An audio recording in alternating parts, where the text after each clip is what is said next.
Imagine driving through a stormy night, the rain pounding against your windshield, and suddenly you see a young boy, alone and trembling on the side of the road. You could drive away, pretend you didn't see him, but what if stopping changed your life forever? This is the gripping story of Victor Salvatore, a man of power and wealth, who thought he had control over everything until the moment he chose to help a runaway child. What started as an act of compassion turned into a race against time, uncovering secrets darker than he could ever imagine. A powerful network, a chilling conspiracy, and one boy's desperate plea for help will lead Victor into a battle for justice where the stakes are higher than ever. Stay with us as we unravel a story of courage, betrayal, and redemption. A story that proves a single decision can change everything.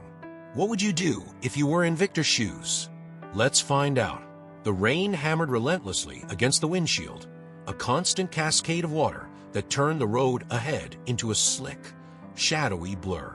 The wipers of Victor Salvatore's sleek black sports car worked overtime, each swipe momentarily revealing the winding path before it was swallowed again by the storm. Outside, the world was drenched in darkness, the only light coming from the occasional flicker of distant lightning and the cold glow of his headlights. Victor adjusted his position in the driver's seat, the fine leather creaking slightly under his tailored coat. The air inside the car was warm and sterile, filled with the faint aroma of pine from the air freshener clipped to the vent. A low symphony played through the sound system, its rising crescendos providing a stark contrast to the chaos outside. This was his sanctuary, a controlled environment where every detail was curated to perfection. Yet tonight, even this space couldn't quiet the restlessness gnawing at him. He glanced at the dashboard clock, 11:47 p.m. It had been his choice to leave the retreat early, his boredom with the endless handshakes and hollow smiles outweighing the desire to network. The deal had already been sealed. His investors were satisfied, and his competitors had been left in the dust, exactly as planned. Control the narrative, he'd said during the final toast, raising his glass of scotch. Make them believe they're winning. A textbook performance. And yet, as always, it fell hollow. The sudden flash of brake lights ahead snapped Victor out of his thoughts.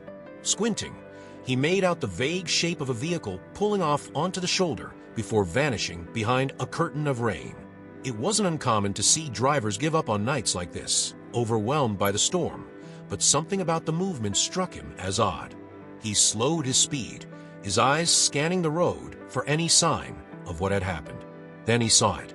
A small figure sat hunched on the edge of the road, barely visible under the weak glow of a distant street lamp. At first, Victor thought it was debris, a shadow cast by the rain. But as his car drew closer, the figure took shape. A boy no older than 10 or 11, soaked to the bone and curled into himself. His hoodie clung to his thin frame, the fabric drenched and plastered to his skin. Victor frowned, his hands tightening on the wheel. The boy was motionless, his head buried in his arms as if trying to disappear into the pavement. "Not my problem," Victor muttered under his breath. He'd spent his life avoiding complications like this.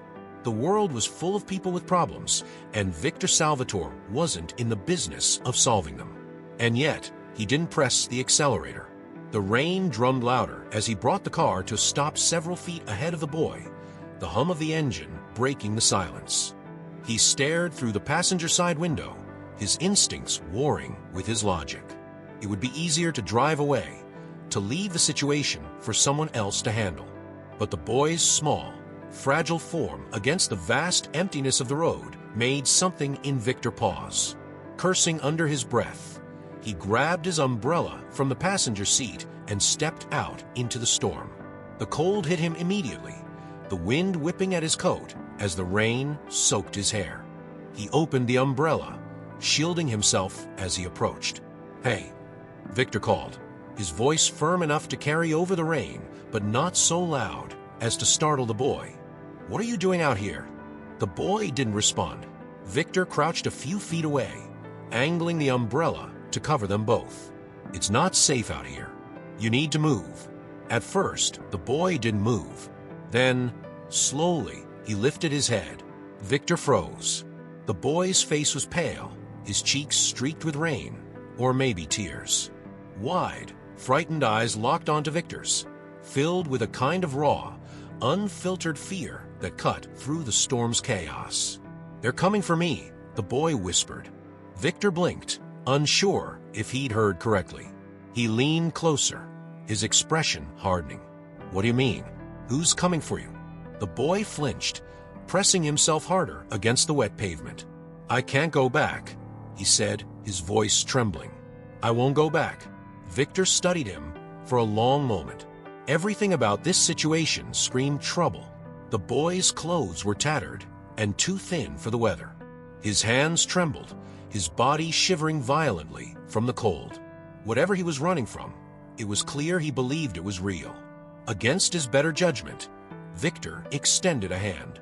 "Come on," he said, his tone softer now. "Let's get you somewhere safe." The boy stared at Victor's hand as if it were a trap. For a moment, Victor thought he might bolt. But then, slowly, the boy reached out and allowed Victor to pull him to his feet.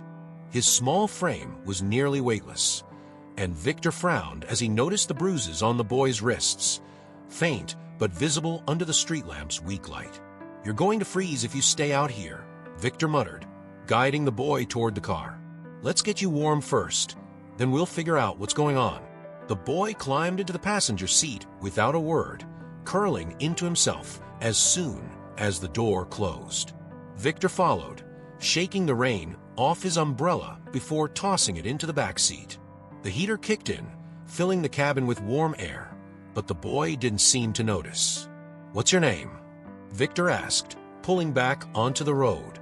The boy hesitated before mumbling, "Lucas." Victor nodded. "All right, Lucas. Do you have somewhere you need to go? Family? Friends?" Lucas shook his head. "No one." The simplicity of the answer hit Victor harder than expected. He glanced at Lucas, whose wide eyes were fixed on the road ahead, darting nervously toward every passing shadow. "You said someone's after you," Victor pressed. "Who?" Lucas was silent for a long time. Finally, he whispered, "The people at the orphanage. They're selling kids." Victor stiffened, his fingers tightening on the wheel. "Selling kids? What are you talking about?" "I heard them talking," Lucas said, his voice trembling. "They said they had buyers. I couldn't stay." Victor's mind raced. The boy's fear was palpable, but the story sounded absurd. Selling kids. It sounded like something ripped from a tabloid headline. But as he glanced at Lucas, his small frame hunched in the seat, his hands clutching the edge of his hoodie, Victor couldn't dismiss it entirely. "You sure about this?" Victor asked, his voice steady. Lucas nodded. "They'll find me if I go back. Please, don't let them take me." Victor sighed, the weight of the situation settling over him. He hadn't asked for this, and yet here it was, unavoidable and urgent. As they drove into the city, Victor made a decision. He would help Lucas, at least until he could figure out the truth. The city lights blurred through the rain-streaked windows as Victor guided his car through the winding streets toward his penthouse. Lucas remained silent in the passenger seat, his body pressed tightly against the door as if trying to keep as much distance as possible between himself and Victor. The boy's gaze darted anxiously to every car that passed them, his knuckles white as they gripped the edge of his hoodie. Victor kept his attention on the road, though his thoughts were spiraling. He had dealt with hundreds of high-stakes negotiations and outmaneuvered the shrewdest competitors, yet sitting next to this trembling boy left him feeling strangely unsettled. Lucas' words echoed in his head. "They're selling kids." It couldn't be true, or at least, it sounded too outrageous to believe. And yet, the boy's fear seemed too genuine to dismiss. Victor let out a slow breath, trying to shake off the weight pressing against his chest.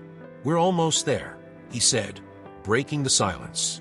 Lucas didn't respond, his eyes fixed on the passing streets.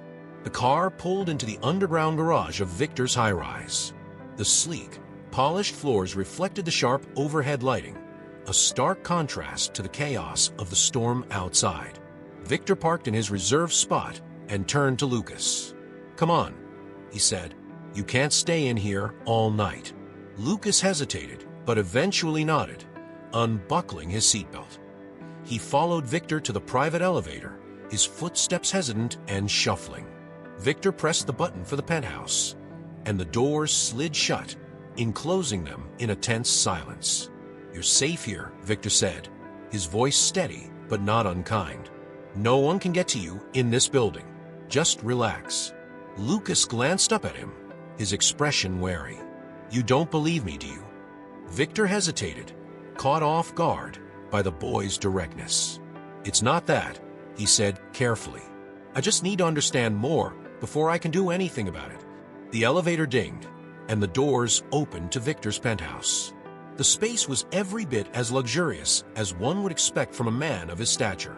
Floor-to-ceiling windows offering a panoramic view of the rain-soaked city, minimalist furniture in shades of gray and black, and a faint scent of leather and cedar lingering in the air.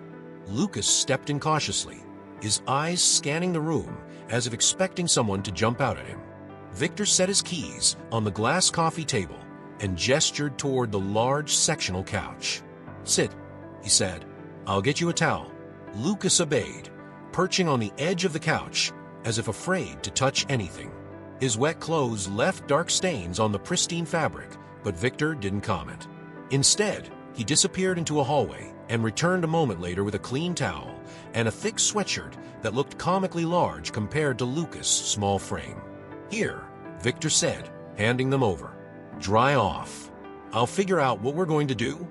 Lucas took the towel silently, rubbing his hair before wrapping the sweatshirt around himself. He still looked like a frightened animal, his body tense and his eyes darting to every corner of the room. Victor sat across from him, resting his elbows on his knees. "All right," he said. "Let's start from the beginning. You said you're from an orphanage. Which one?"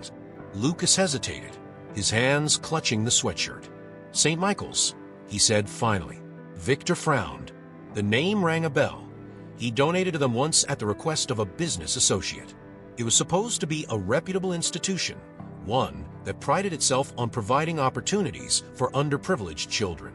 "And you're saying the people there are," he trailed off, unsure how to phrase it. "Selling kids," Lucas finished bluntly. His voice cracked, but he didn't look away. "I heard them talking about it. They think I don't pay attention, but I do. They said someone was coming to pick up a group tomorrow." Victor leaned back, his mind racing. It was absurd.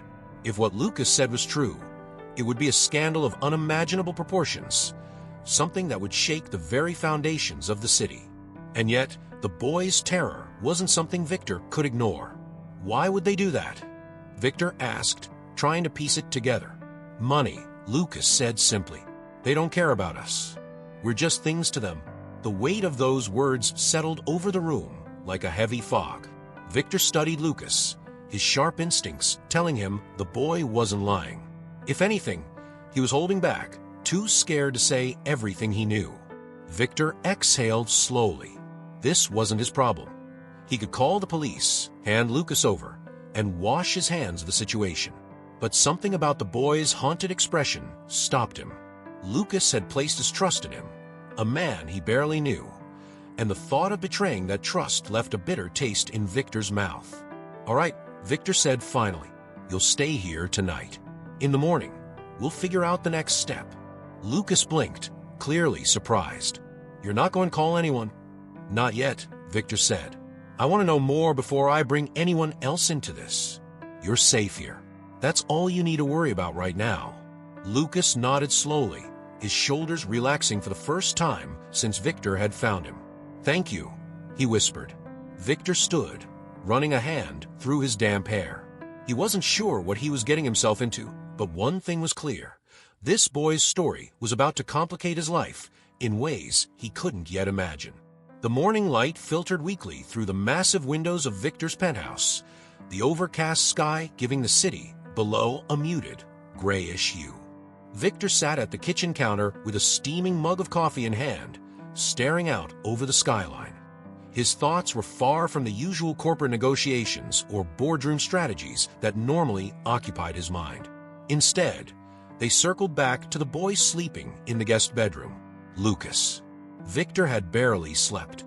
After their tense conversation the night before, he had spent hours researching St. Michael's Orphanage, scouring its website and news articles for anything out of the ordinary. On the surface, everything appeared pristine. Glowing reviews, awards for community service, and numerous charitable donations from prominent figures, including himself. Yet, if Lucas was telling the truth, the surface was nothing but a carefully constructed facade. Victor took another sip of his coffee and exhaled deeply. He needed help. Someone who could look into this without raising alarms. Someone who had connections and wasn't afraid to dig where others wouldn't. Only one person came to mind. Sophia Bennett. Victor hadn't spoken to Sophia in years. Their relationship had been tenuous at best, a mix of begrudging respect and mutual annoyance.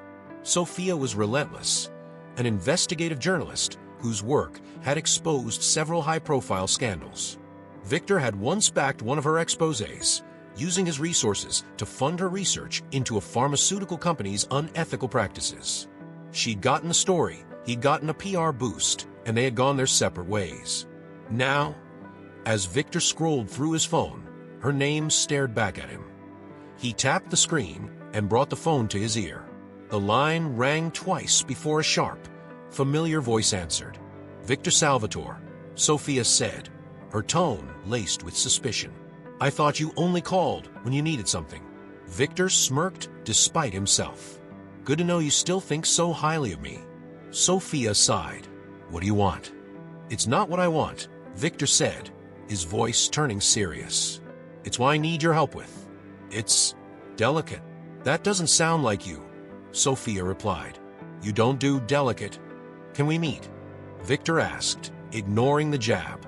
"I'll explain everything in person."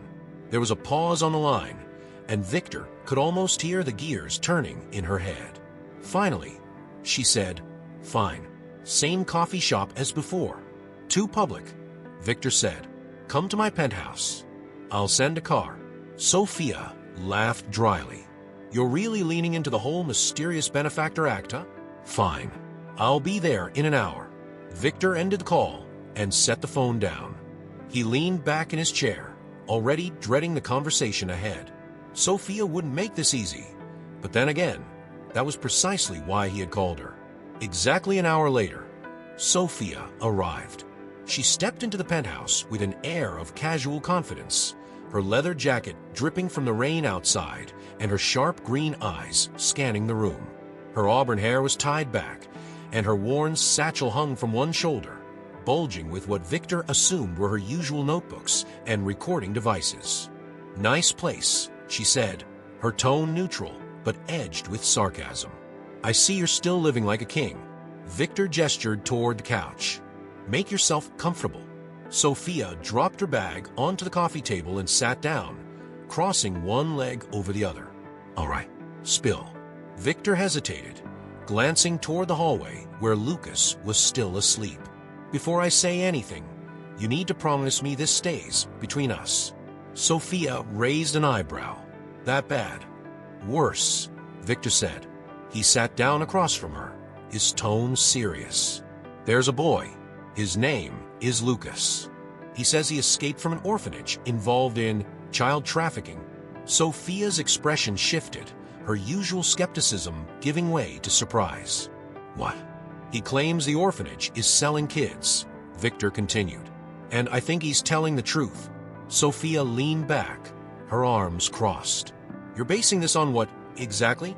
"A scared kid's word. No offense, but this sounds more like a bad thriller than a real case." Victor leaned forward, his eyes narrowing. "I'm not asking for your opinion. I'm asking for your help. You've uncovered bigger conspiracies than this. I need someone who can dig into St. Michael's without tipping them off." Sophia studied him for a moment, her sharp eyes searching his face. "You really believe this kid, don't you?" Victor didn't answer right away. Finally, he said, "I believe something's wrong. Whether it's exactly what Lucas says or not, I need to know." Sophia sighed, running a hand through her hair. "All right, I'll look into it. But if I find out this is just a wild goose chase, you owe me. You'll find something Victor said confidently. I'm sure of it. The silence in Victor's penthouse was shattered by the distant hum of tires on wet pavement. Lucas sat on the edge of the couch, staring blankly out of the window, where the city lights reflected off the rain-soaked streets below. His small hands gripped a mug of hot chocolate Victor had reluctantly prepared for him. Despite the warmth of the drink, Lucas' fingers trembled slightly, as if he couldn't quite shake the chill from the night before. Victor, on the other hand, was pacing near the floor-to-ceiling windows, his phone pressed against his ear as he spoke in hushed tones. I don't care what it costs. I need everything you can find on St. Michael's Orphanage, board members' funding sources, complaints, anything out of ordinary. Discreetly. He ended the call and turned to find Lucas watching him, his large eyes filled with uncertainty. Victor softened his expression. How are you holding up? Lucas shrugged. I'm fine. Victor frowned. The boy was far from fine, but pushing him for more wouldn't help. Instead, Victor sat down on the opposite end of the couch, picking up his own cup of coffee. Sophia's looking into the orphanage, he said. If there's anything suspicious, we'll find it.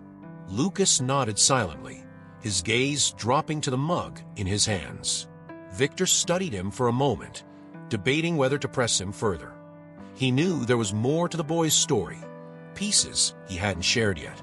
But before Victor could speak, Lucas' eyes widened and he bolted upright. They're here, Lucas whispered, his voice trembling. Victor followed the boy's gaze to the street below. A black SUV idled at the curb, its engine purring softly. The windows were tinted, obscuring whoever sat inside, but the vehicle's presence was unmistakably deliberate. It wasn't just a passing car, it was waiting.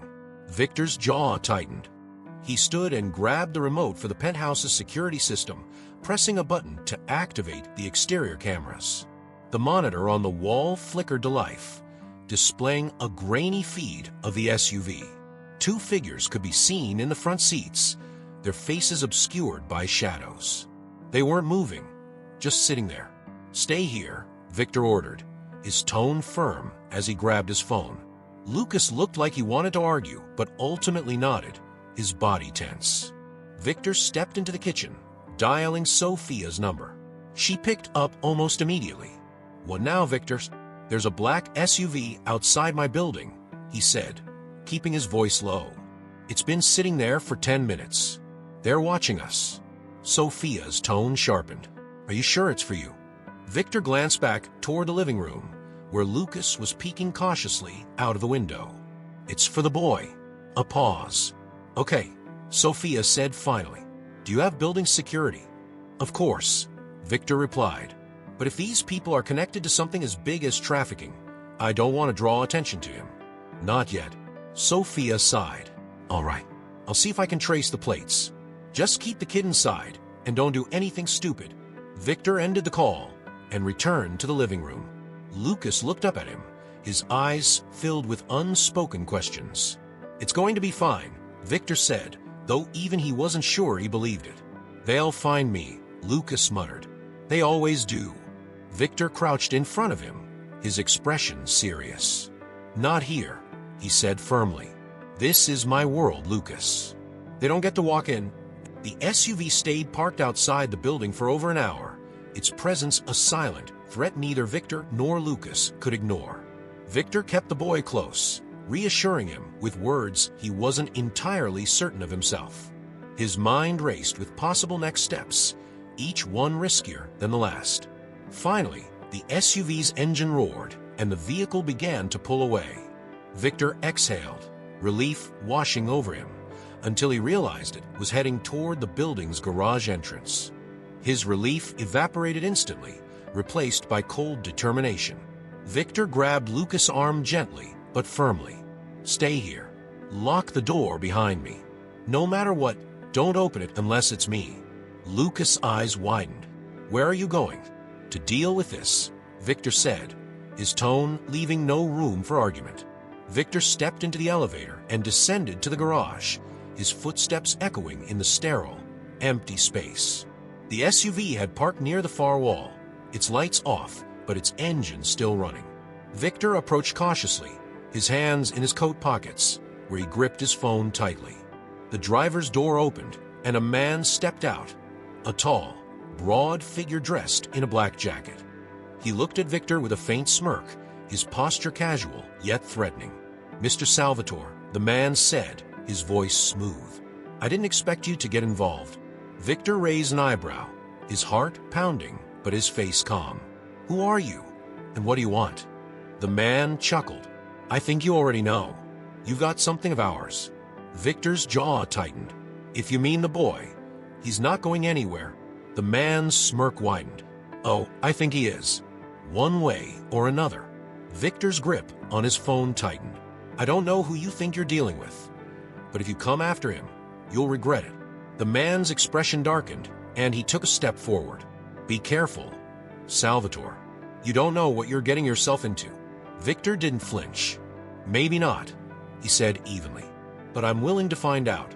The man studied him for a long moment before nodding once. "Suit yourself." He climbed back into the SUV, and the vehicle roared to life, speeding out of the garage. Victor stood there, his pulse racing, knowing this was only the beginning. The penthouse was unusually quiet when Victor returned from the garage.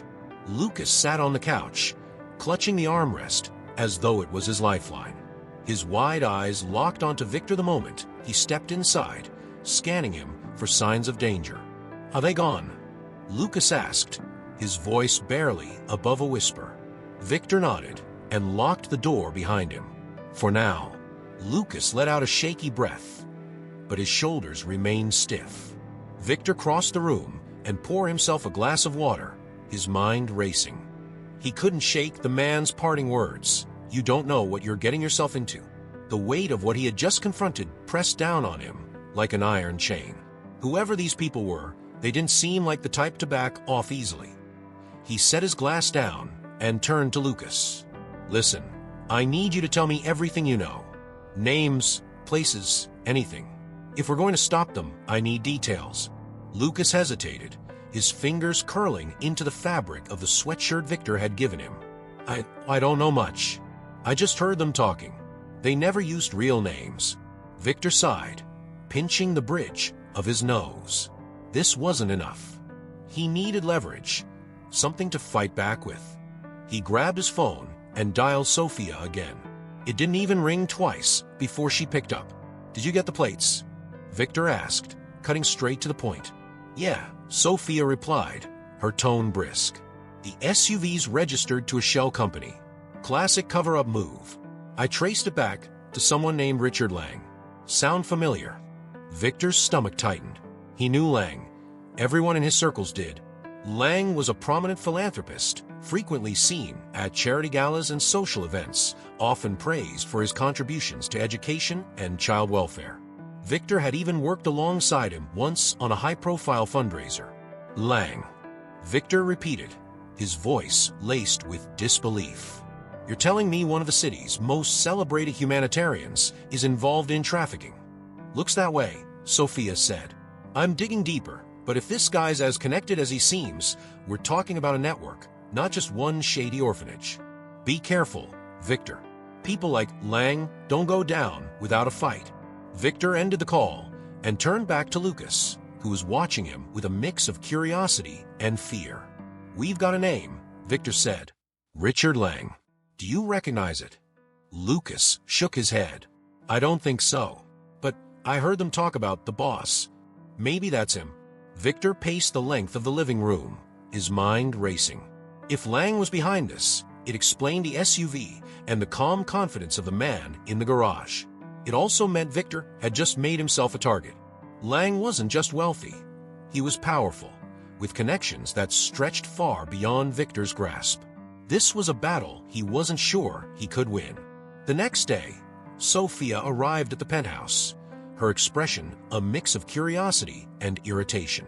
She dropped her bag onto the coffee table and crossed her arms, glancing at Lucas before fixing her sharp gaze on Victor. "So," she said, "we're officially in over our heads. Care to explain how we're supposed to bring down someone like Richard Lang without getting ourselves killed?" Victor gestured for her to sit, but she remained standing. He sighed. We start with the orphanage. If we can find proof of what's going on there, it's a direct link to Lang. And how do you propose we do that? Sophia asked. Walk in the front door and start asking questions. Victor leaned forward, his hands clasped. No, we find someone on the inside. Sophia raised an eyebrow. Easier said than done. Lucas, who had been sitting quietly on the couch, suddenly spoke up. There's a girl. Her name's Emily. She worked in the office at the orphanage. She might know something. Victor and Sophia exchanged a look. It wasn't much, but it was a lead. Do you know where she is now? Victor asked. Lucas shook his head. She left a few months ago. She said she was scared. I think she was trying to get away from them too. Sophia pulled out her notebook, scribbling furiously. We'll start there. I'll see if I can track her down. Victor nodded, but his focus remained on Lucas. The boy had shown more bravery than anyone his age should have to. Good work, he said, offering a small smile. Lucas glanced down, his cheeks flushing slightly. I just don't want anyone else to get hurt. Sophia closed her notebook and stood. All right, I'll see what I can find.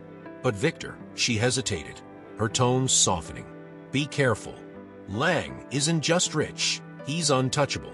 If we push too hard, we might not live long enough to see. Victor nodded, her words settling heavily in his chest. He watched as she left, then turned back to Lucas. We'll figure this out, he said firmly. I promise. But even as the words left his mouth, Victor couldn't shake the nagging doubt creeping into his mind. For the first time in years, he felt like he was fighting a battle he might not win. The air in the penthouse felt heavier than usual as Victor scrolled through the latest report Sophia had sent him. The orphanage's financial records were clean, too clean. Every dollar was accounted for, and all the donations were perfectly matched to the programs they claimed to run. It was meticulous, almost surgical in its precision, which only added to Victor's growing unease. Someone's covering their tracks, Victor muttered, leaning back in his chair. Lucas sat at the kitchen counter, eating a sandwich Victor had hastily prepared for him.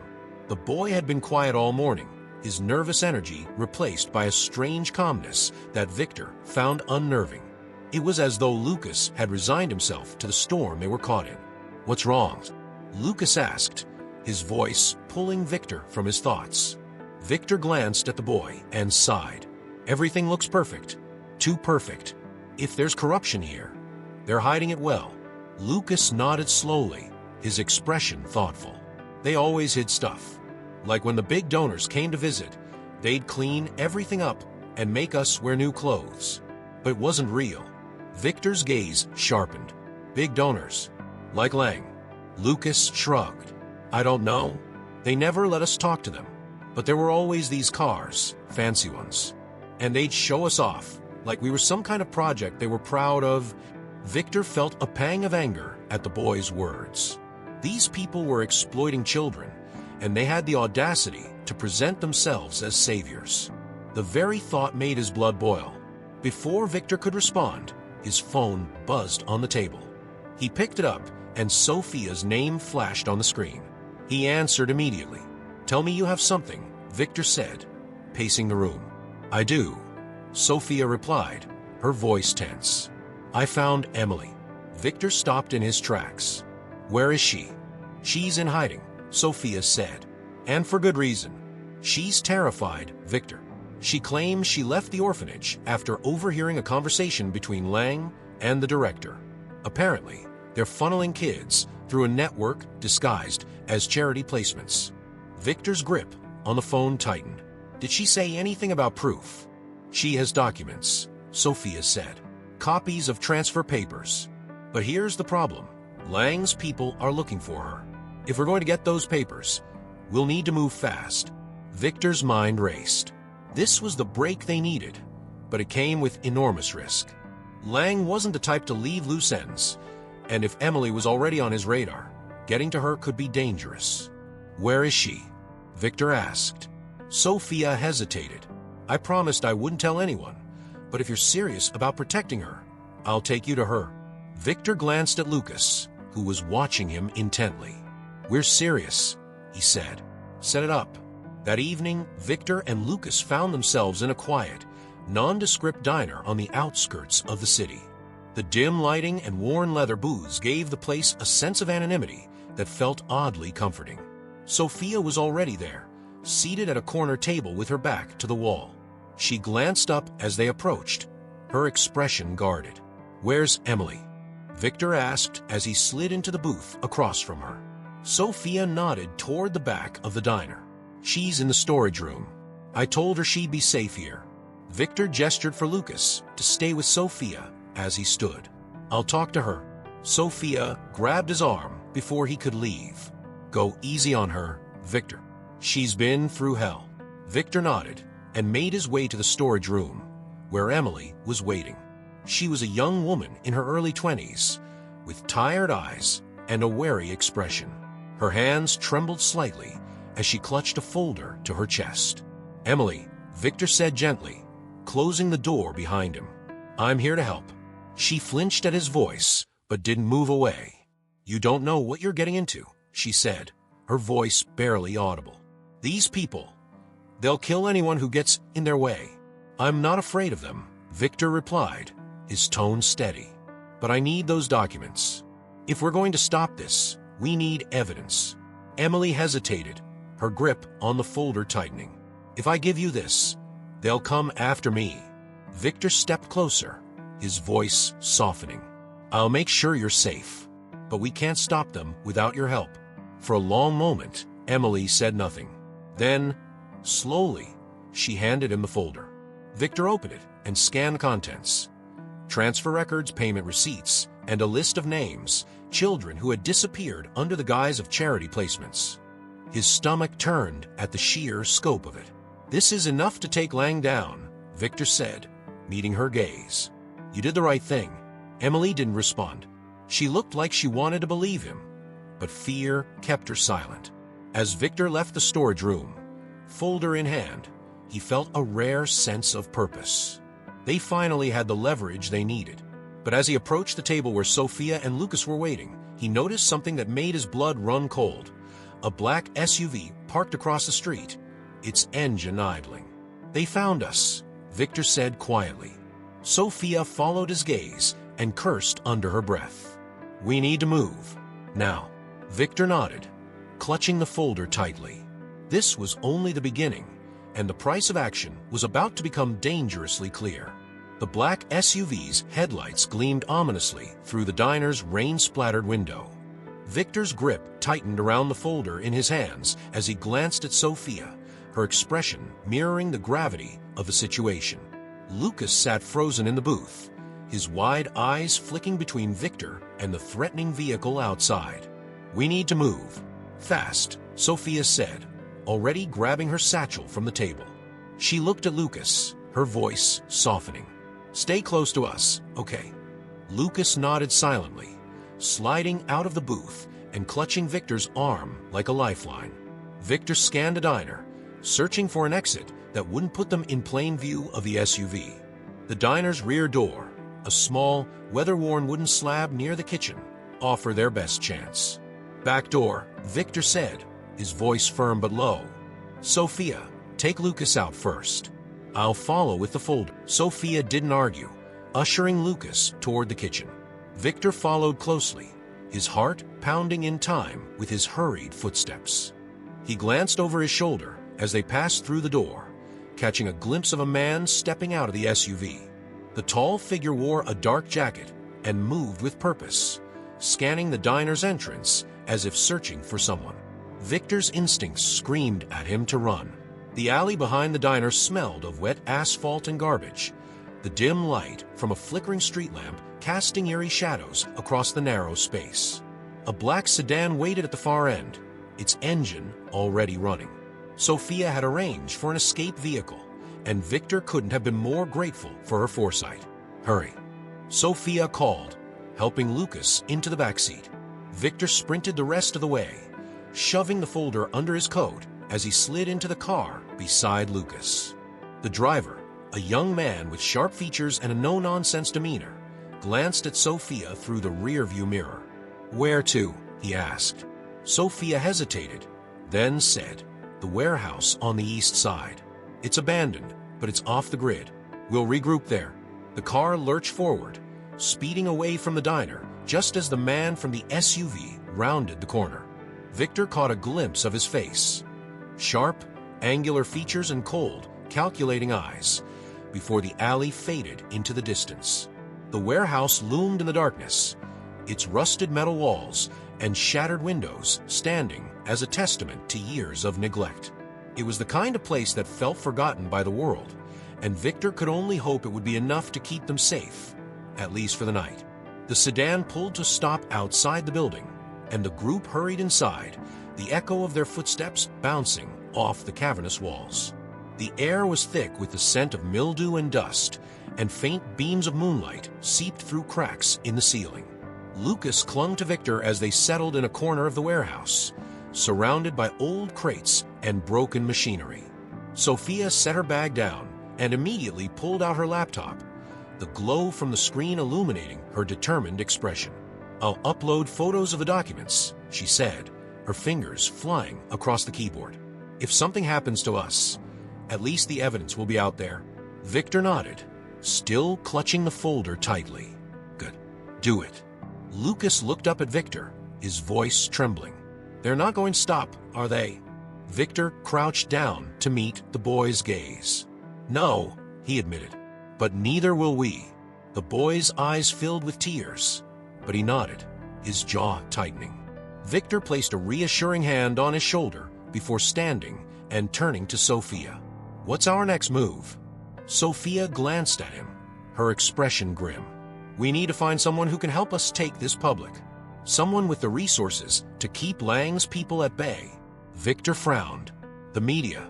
Sophia shook her head. Not yet. If we go to the press without protection, Lang will bury this, and us, before the story ever sees the light of day. Victor rubbed his temples, frustration mounting. Then who? Sophia hesitated, then said, I have a contact. A whistleblower who's worked on cases like this before. She might be able to help, but it's risky. If Lang finds out we're involving her. Victor finished the sentence for her. He'll come after her, too. Sophia nodded grimly. We don't have a lot of options, Victor. The documents alone aren't enough. We need someone who can connect the dots and give us real leverage. Victor exhaled sharply, his mind racing. Every step they took felt like walking a tightrope over a chasm, with Lang waiting below to cut the rope. But what choice did they have? They had already crossed the line. There was no going back now. Set it up, Victor said finally. We'll make it work. Sophia nodded and returned her focus to her laptop. Lucas curled up against one of the crates, his small frame trembling despite the blanket Sophia had draped over him. Victor sat down beside him, keeping watch as the hours stretched on. Outside, the wind howled through the broken windows, carrying with it the faintest hint of danger. Victor didn't close his eyes once.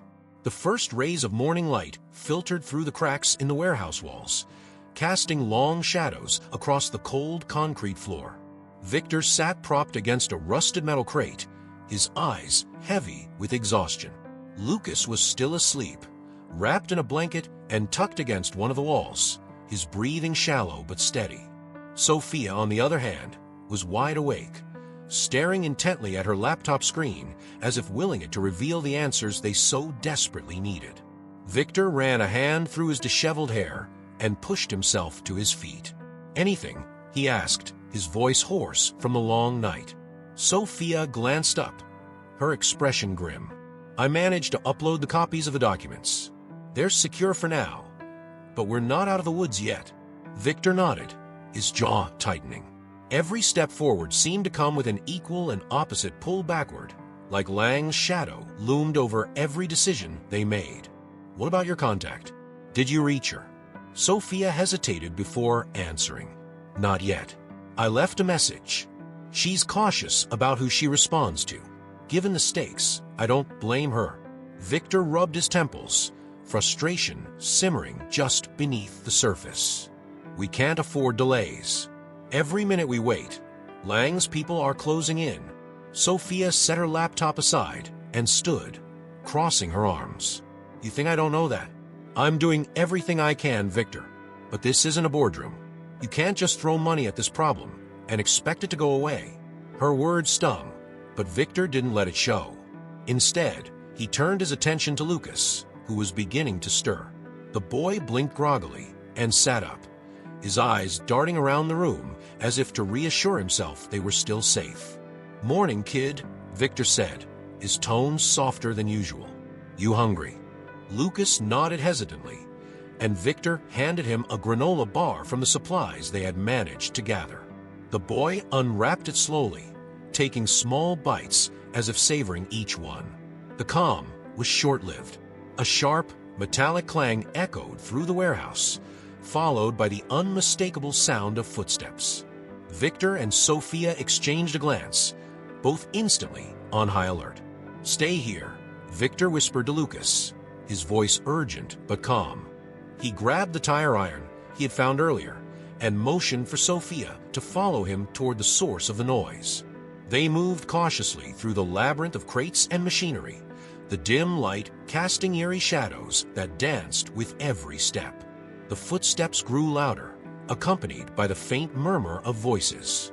Victor's grip on the tire iron tightened as they rounded a corner.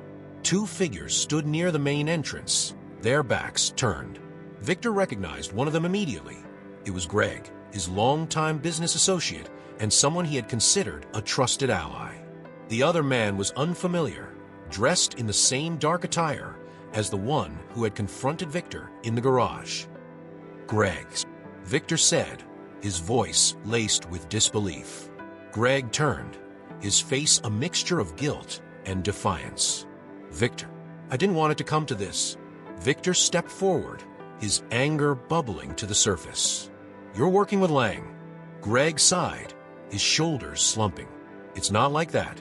Lang has resources, power. You don't understand what you're up against." "I understand perfectly," Victor snapped. "You sold us out." The other man stepped forward, his hand resting on the gun holstered at his side. "Enough talking. Hand over the boy and the documents." Victor's mind raced. He could feel Sophia tensing beside him, her sharp gaze flicking between Greg and the armed man. They were outnumbered and unarmed, and there was no guarantee they could make it out unscathed. "I'm not giving you anything," Victor said, his voice steady despite the fear clawing at his chest. The armed man smirked. "That's a mistake."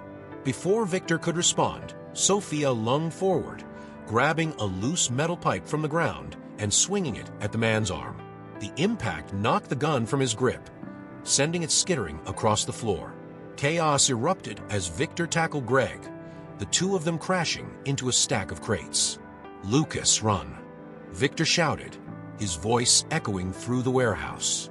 The boy hesitated for a split second before bolting toward a rear exit.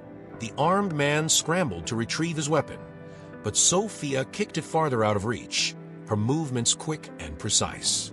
Greg struggled under Victor's weight, his face contorted with effort. "You can't protect him forever," Greg growled. "Lang will find him. He always does." "Not if I find him first," Victor retorted, slamming Greg against the concrete floor.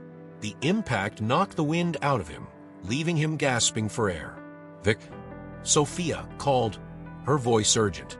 The armed man had recovered and was advancing toward them with a knife in hand. Victor grabbed the nearest object, a rusted metal wrench, and hurled it at the man. It struck his shoulder, buying them just enough time to retreat.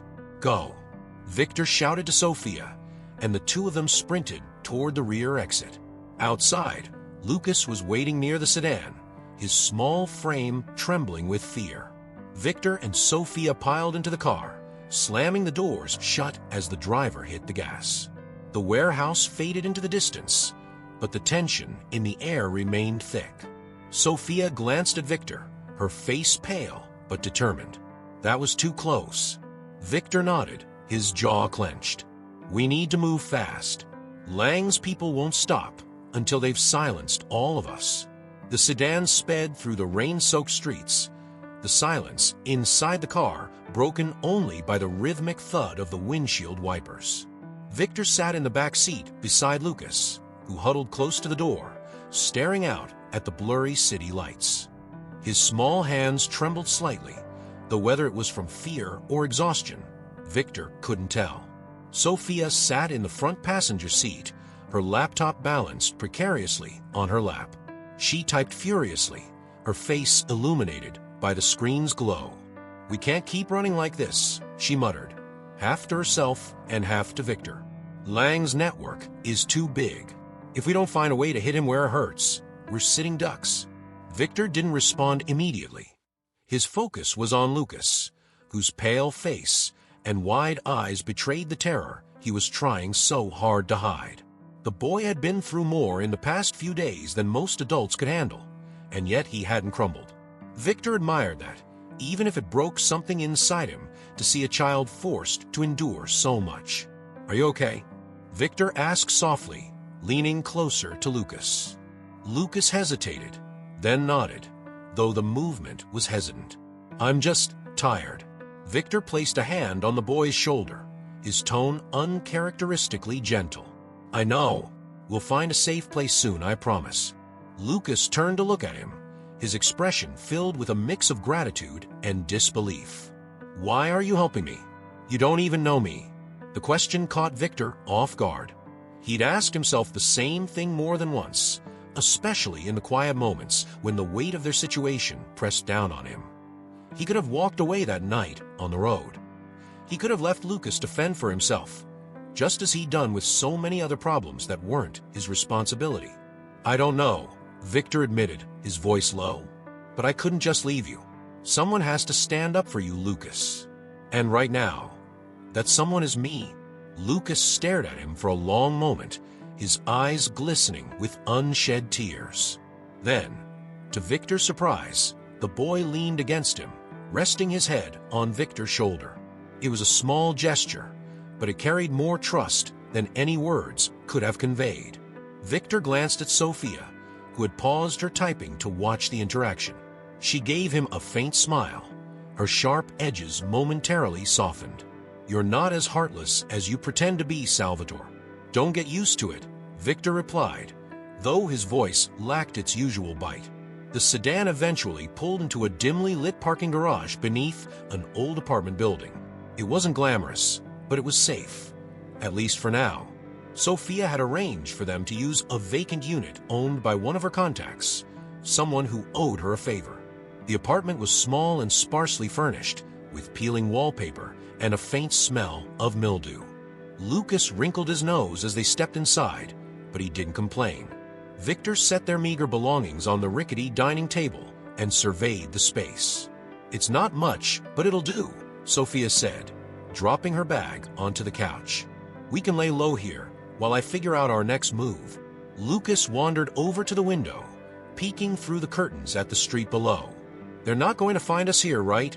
he asked, his voice tinged with uncertainty. "No," Victor said firmly. "You're safe." The boy nodded, though the tension in his shoulders didn't ease. Victor could see the toll this was taking on him, and it only strengthened his resolve to put an end to Lang's operation. Later that night, while Lucas slept in the small bedroom and Victor sat in the living room nursing a glass of whiskey, Sophia finally broke the silence. She had been working tirelessly on her laptop, her fingers never pausing for more than a few seconds. "I found something," she said, her voice cutting through the quiet. Victor set his glass down and leaned forward. "What is it?" Sophia turned the laptop toward him, revealing a series of emails she had hacked from Lang's private server. The messages detailed transactions, client lists, and logistics for what appeared to be an international trafficking operation. It was bigger than Victor had imagined, bigger than any of them had prepared for. "This isn't just about St. Michael's," Sophia said, her voice grim. "Lang's network stretches across multiple countries. He's using his charity work as a front to funnel children into the system." Victor's stomach churned as he scanned the documents. The sheer scale of the operation was overwhelming, but it also presented an opportunity. "This is it," he said. "This is the leverage we need." Sophia nodded. If we can expose this, it'll be the end of Lang. But we have to be smart about it. If we go public too soon, he'll bury us. Victor's mind raced as he considered their options. What about your whistleblower contact? Can she help us connect the dots? I already reached out, Sophia said. She's willing to meet, but she's paranoid, and for good reason. If Lang's people find out she's involved, she's as good as dead. Victor nodded, his jaw tightening. We'll protect her, whatever it takes.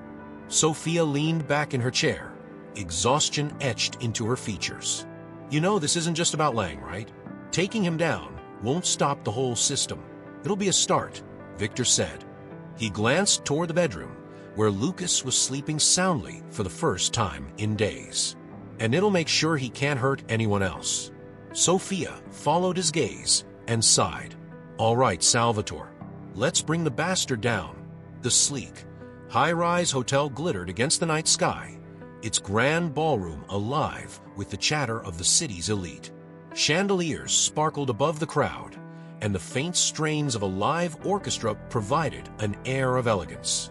Beneath this facade of opulence, Victor knew, was the true purpose of the evening, a fundraiser hosted by Richard Lang to mask his illicit operations.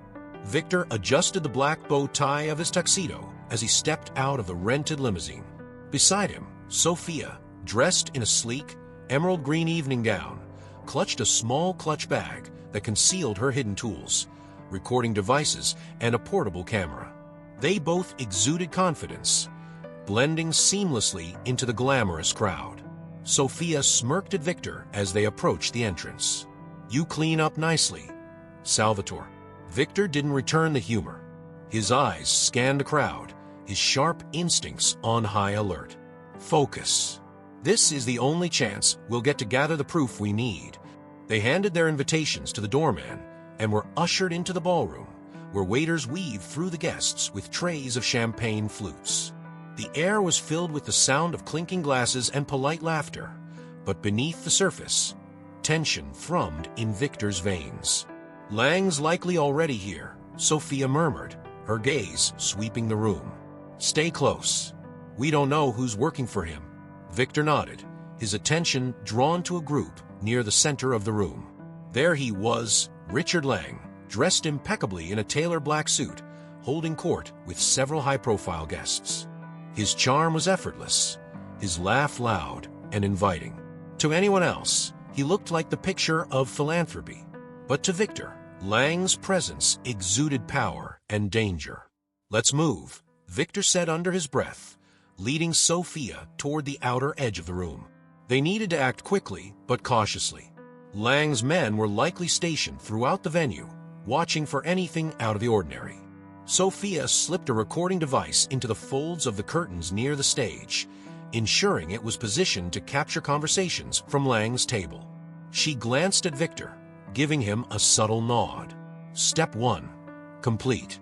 Meanwhile, Lucas waited anxiously in the safety of the borrowed apartment, staring at the screen of a burner phone Victor had left with him. He hated being left behind, but Victor had been firm. This wasn't a place for a child. Still, the hours stretched endlessly, and Lucas couldn't shake the feeling that something was about to go wrong. Back at the gala, Victor and Sophia executed the next phase of their plan. Victor approached Lang directly, feigning casual interest. Richard, he said smoothly, extending a hand. It's been a while. Lang's smile was polite, but thin, as he shook Victor's hand. Victor Salvatore, I didn't expect to see you here. I like to stay informed, Victor said, his tone casual. Events like this are always good for networking. Lang chuckled, but his eyes held a sharpness that Victor didn't miss. And what is it you're hoping to learn tonight? Victor smirked, raising his glass in a mock toast. You'd be surprised. As the conversation continued, Sophia slipped past unnoticed, planting another recording device near Lang's private table. She moved quickly, her heart pounding in her chest as she scanned the room for any signs of suspicion. Finally, she rejoined Victor, who was still chatting with Lang. Darling, Sophia said, slipping her arm through Victor's. I think it's time we made the rounds. It was lovely to meet you, Mr. Lang. Lang's smile didn't reach his eyes. Likewise, Victor and Sophia walked away, their every step measured. Once they were out of earshot, Victor leaned closer. "How much did you hear?" "Enough to confirm he's hiding something," Sophia replied. The gala ended hours later, and Victor and Sophia made their way back to the apartment, the tension in the air palpable. They had managed to retrieve several recordings and photos, but Victor couldn't shake the feeling that they had been too obvious. Lang had seen them, he had spoken to them, and if he hadn't been suspicious before, he certainly would be now. When they arrived at the apartment, Victor's worst fears were realized. The door was ajar, the lock broken. The living room was in disarray, chairs overturned, and papers scattered across the floor. "Lucas," Victor called, his voice sharp with panic. There was no response. Sophia grabbed Victor's arm, her expression grim. "He's not here." Victor's heart pounded in his chest as he searched the apartment. The boy's backpack was gone, along with the burner phone. A single piece of paper lay on the dining table, weighted down by a glass. Victor snatched it up, his hands trembling. "If you want him back, come alone. Leave the recordings behind. You know where to find us." Victor's breath caught in his throat. Lang's people had taken Lucas. This wasn't about leverage anymore, it was personal. "We can't hand over the evidence," Sophia said, her voice steady despite the fear in her eyes. "If we lose that, everything we've done will be for nothing." Victor crumpled the note in his fist. "I don't care about the evidence. I'm not letting them hurt him." Sophia grabbed his arm, forcing him to look at her. "Think, Victor. If you rush in without a plan, you're playing right into their hands. Lang wants you to act on emotion. Don't give him that power." Victor stared at her, his jaw clenched. He knew she was right, but the thought of Lucas in Lang's hands made his blood boil. "Then help me," he said. "We find him, and we end this. Tonight." Sophia nodded, her expression hardening. "All right, let's make a plan." Victor paced the cramped apartment, his fists clenched and his mind racing. Lucas was in Lang's hands, and every second that passed felt like an eternity. Sophia sat at the small dining table, her laptop open, her expression tense but focused. "I tapped into their communication lines," she said, her voice steady despite the chaos. "Lang's people are using burner phones, but I tracked one of the numbers to a location on the outskirts of the city.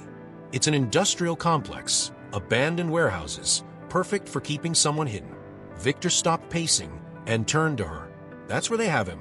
Sophia nodded. "It's our best lead. But Victor, we can't just storm in there. Lang's expecting you. He knows you'll come for the boy, and he'll have men waiting." "I don't care," Victor snapped. "I'm not leaving him there." Sophia stood, crossing the room to stand in front of him. "Listen to me. If we go in unprepared, Lucas isn't the only one who gets hurt. We need to outsmart Lang, not play by his rules." Victor exhaled sharply, forcing himself to think. "What do you suggest?" Sophia gestured to the map on her laptop screen, highlighting the complex. "There's a service tunnel that runs underneath the main warehouse. It's been out of use for years, but it's accessible if we can bypass the locked gates. I can handle that. You'll enter from there while I create a distraction at the front entrance." Victor frowned. "A distraction? Lang will know it's a setup." "That's the point," Sophia said. "He'll send his men to deal with me, leaving the tunnel lightly guarded. You'll have a window to get in, find Lucas, and get out." Victor's jaw tightened. It was risky, but it was their only option. "All right," he said. "Let's do it."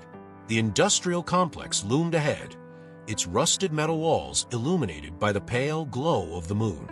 Victor crouched behind an old shipping container, his breath visible in the cold night air. He clutched a flashlight in one hand and a small handgun in the other, a precaution Sophia had insisted on. Through his earpiece, Sophia's voice crackled. "I'm in position. You ready?" Victor pressed the button on his mic. "Ready." "Give me 2 minutes," Sophia said. "Once the fireworks start, move fast." Victor's heart pounded as he waited, the seconds ticking by like hours. Then, in the distance, a loud explosion shattered the silence. Flames erupted from the far end of the complex, followed by the shouts of Lang's men. Victor didn't hesitate. He sprinted toward the entrance of the service tunnel, his movements swift and silent.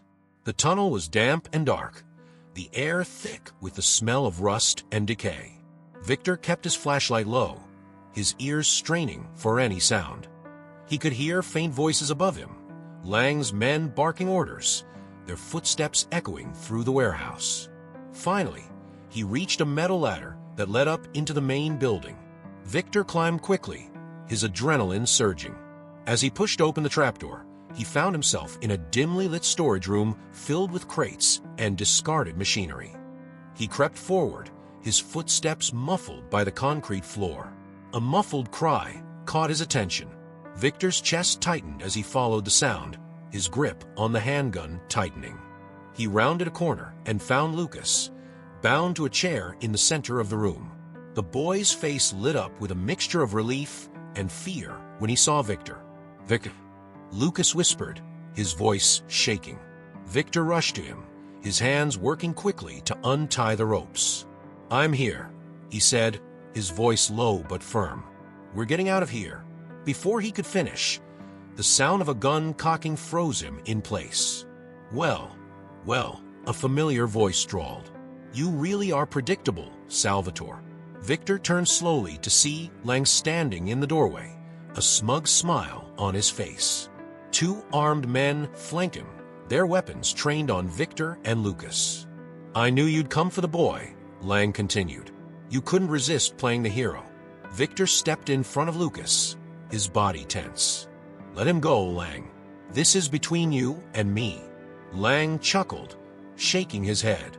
"Oh, Victor, you still don't get it, do you? This isn't about you. It's about control. And right now, I have all of it."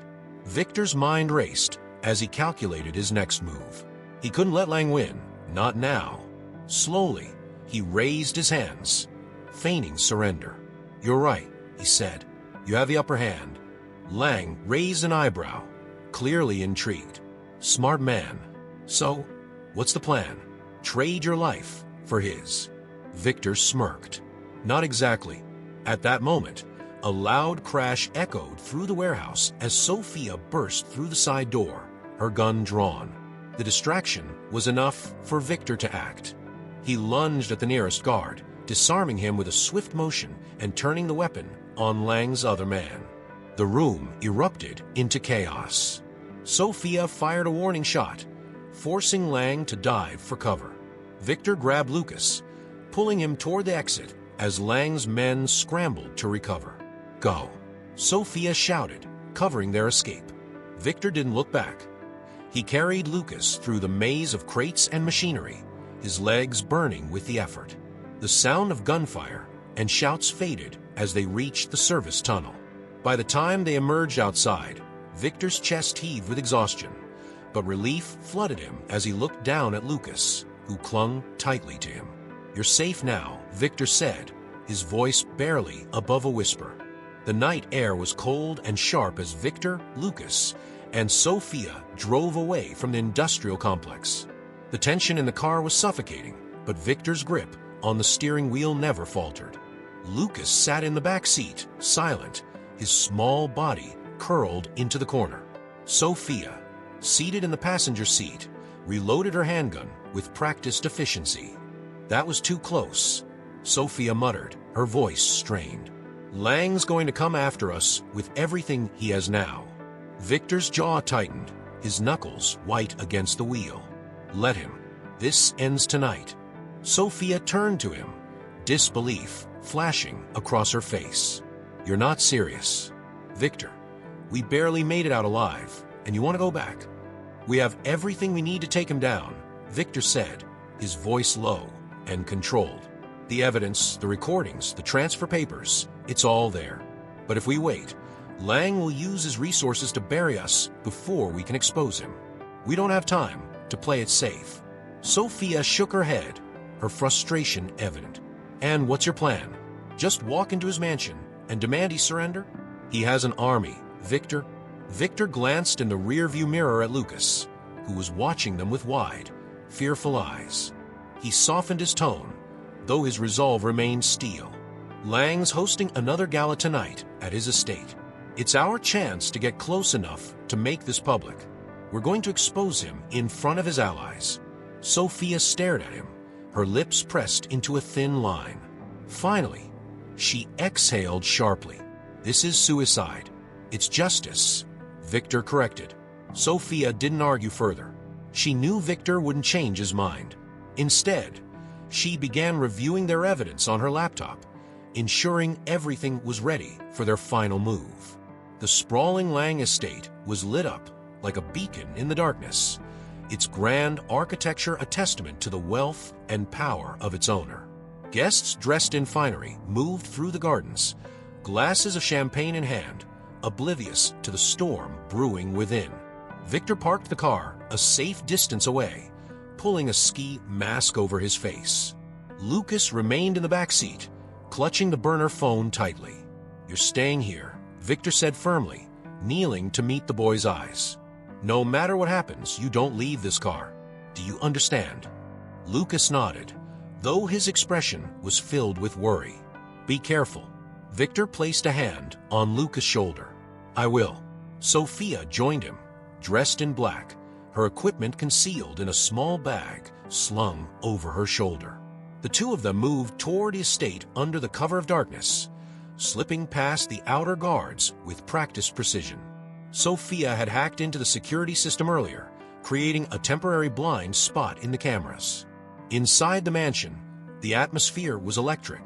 Guests mingled in the grand hall, unaware of the impending chaos.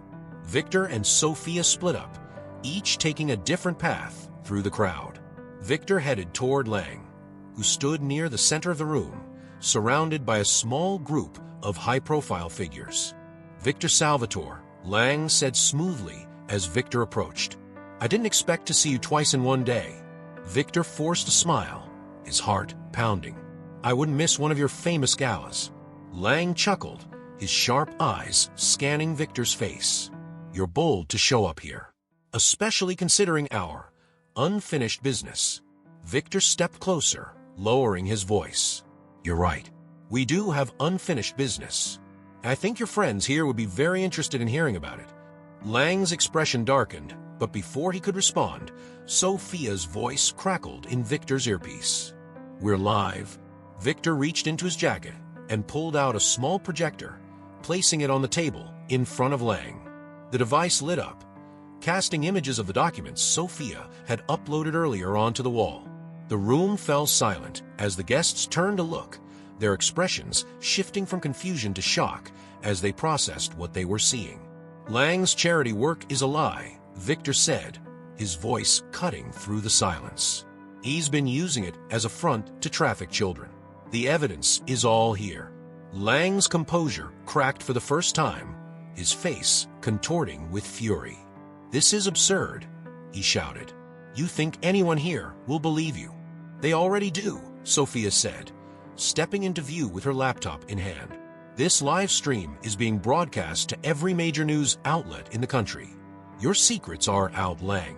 Panic rippled through the crowd as murmurs and gasps filled the room. Lang's men moved to intervene, but it was too late. The sound of approaching sirens cut through the tension, signaling the arrival of the authorities.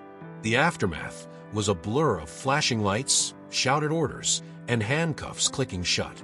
Lang was dragged out of his mansion by the police, his protests drowned out by the chaos around him. Victor watched from the sidelines, his chest heaving as the weight of the past days finally lifted. Lucas ran to him as soon as it was safe, throwing his arms around Victor. "You did it," the boy whispered. Victor knelt, pulling Lucas into a tight embrace. "We did it," he said softly. Sophia approached, her expression a mix of exhaustion and relief. "It's over," she said. "Lang's operation is finished." Victor nodded, his gaze drifting to the horizon. "But there's still work to do. Lang might be gone, but his network isn't. We'll take them down, piece by piece." Sophia smiled faintly. "You're not a bad guy, Salvatore." You just needed a reason to prove it. Victor glanced at Lucas, who looked up at him with admiration and trust. I found my reason. In the weeks that followed, Victor used what remained of his resources to start a foundation dedicated to protecting vulnerable children. Lucas officially became part of his family, his once fearful demeanor replaced by a growing sense of confidence and hope. The final scene showed Victor and Lucas standing on the balcony of Victor's new, smaller apartment, watching the sun set over the city. For the first time in years, Victor felt at peace. Thank you so much for watching this incredible story unfold. If you enjoyed it, don't forget to subscribe to the channel and leave a like to support our content. Now, we want to hear from you. What moment in this story had the biggest impact on you? Was it the intense rescue mission, the emotional bond between Victor and Lucas, or the final confrontation with Lang? Let us know in the comments below. And we're always looking to bring you more exciting stories. Do you have a story idea or theme you'd like to see us create next? Drop your suggestions in the comments. We can't wait to hear your thoughts. Your feedback means the world to us, and it helps us create even more meaningful content for you. Thanks for being part of this journey, and we'll see you